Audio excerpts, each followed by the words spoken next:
Those footsteps aren't mine. The chalk line I left suddenly shows up ahead of me. The marble refuses to roll away, as if guarding the first step. When the insulation pulls back, a small wooden door waits, and an old note whispers, "Stay upstairs. Tonight, I'll learn what's really keeping us away, and what's waiting if I open that door." The night I decided to prove my courage, the basement light flickered like a heartbeat. I told myself it was bad wiring. Still, the air felt heavier than the rest of the house, as if it remembered more than I did.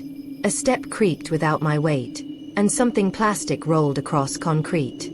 I found a toy cap from a marker I don't own. The pull chain swayed, although no draft touched my skin. Upstairs, the living room clock ticked louder, urging retreat. I whispered, "It's just storage," touched the railing, and felt a pulse that didn't belong to me. My phone flashlight sprayed a cone, painting boxes into short ghosts. I drew a chalk line on the floor to track my path, a simple breadcrumb for nerves.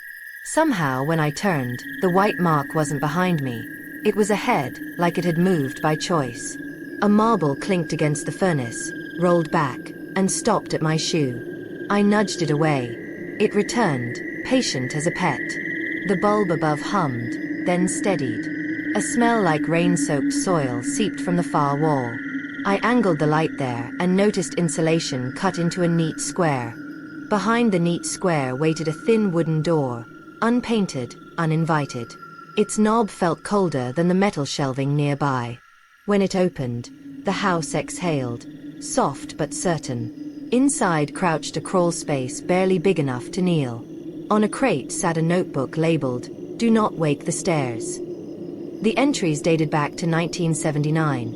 Short notes about footsteps, gentle tapping, objects nudged into warning angles. One final page read, "It keeps us upstairs after dark. It keeps something else below."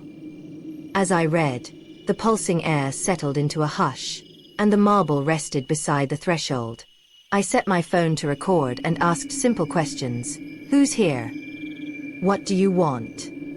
Only silence answered. Playback, however, carried a gentle whisper shaped like wind. "Stay upstairs." The words repeated, never angry, only firm, like a parent reminding a curious child. Across the floor, the marble drew a boundary line between the steps and the door. My flashlight circle caught a shadow shaped like me, though mine stood still while that one faced the crawl space.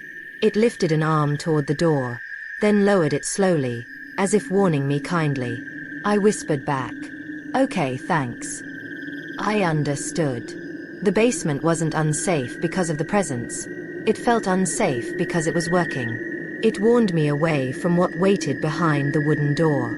I closed it gently and pressed the insulation back into place.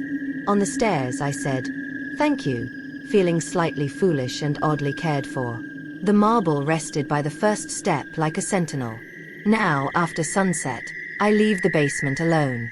When I forget, a polite tap reminds me. The notebook stays upstairs, open to that final line. My basement is not safe, because something kind keeps it that way.